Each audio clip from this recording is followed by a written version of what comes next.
Hey, everybody. I just got off the phone with another CRO, and I wanted to just share a little bit of advice, and I guess through a rant. And it's this idea of uncertainty, right? Like uncertainty abounds. You're seeing companies that are riffing salespeople and riffing employees right now. And, uncertainty is a crazy maker for our brain. It's like kryptonite for it. That, like, when we go to bed at night and we don't know what's going to happen the next morning, we don't sleep well, we don't perform well, we're not as creative. Our IQ actually goes down while we're in those moments of uncertainty. In Japan, if you're on death row, they don't tell you what day it's going to happen. So every night when you go to bed, they're like, is tomorrow going to be the day?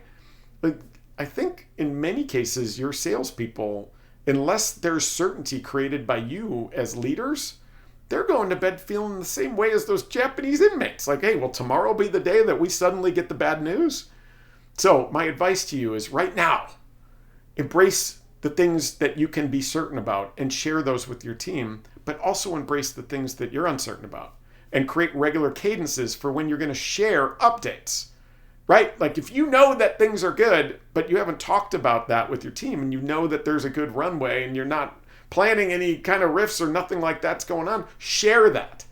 If you're uncertain, which you have to be, right? We all have to be uncertain. None of us can predict how long a downturn will last.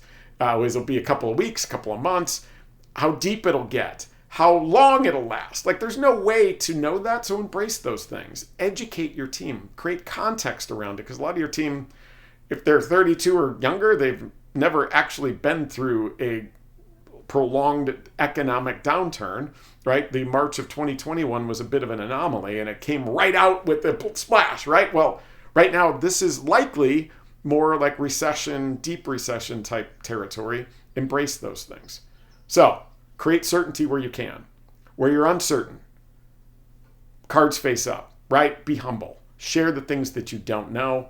And then number 3 is create a regular cadence by which you're going to share updates and do Q&As with your team, so that you're creating certainty, because when you do, your team will perform better than the companies that aren't doing that, first of all. And worst case scenario won't happen to you, all right? Because uncertainty will actually drive you to it. Embrace that. Embrace transparency. Be a transparent sales leader. It's never been more important, all right? Reach out if you've got more questions. I would love to hear your feedback on it. And as always, hope this helps. Thanks.